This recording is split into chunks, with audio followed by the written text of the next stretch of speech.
বন্ধুরা আজকে আমরা দেখবো আমাদের তিনজনের মধ্যে কে সবচেয়ে বেশি ফুচকা খাইতে পারে। তো টাইমার শুরু হলো এখন। এই বিসমিল্লাহ বলে চামচ নিয়ে সবাই শুরু করো। গাইস ভেঙে গেল লেমন টক, অরিজিনাল লেমন টক। গাজর তো নিয়ে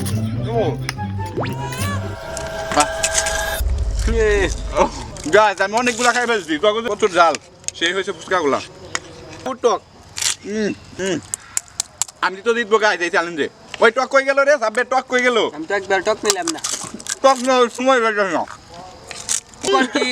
রিপন কি খেয়ে না নাকি? খুবই টক অবস্থা একদম খারাপ হয়ে যাইতেছে। গাইস, বেশি খাওয়া যাবে না, আস্তে আস্তে বিসমিল্লাহ। বিসমিল্লাহ। গাইস আর পারতেছি না। ভাবছিলাম ফুচকা ছোট ছোট খাইতে সহজ হবে, কিন্তু এটা খাইতে অনেক কঠিন। টক নে। আরে না, দাও দাও দাও অন্য দেবন দেবন দেখা যাক লাস্ট পর্যন্ত কে টিকে থাকে। আর বন্ধুরা আমি আর খাইতে পারবো না, কারণ আমার পেট খুব খারাপ হয়ে গেছে। এই চ্যালেঞ্জটা আমি জিতেই ছাড়বো। হ্যাঁ ভালো লাগবে। আর খাইতে না গাইস, এত কঠিন কেন ফুচকা খাওয়া?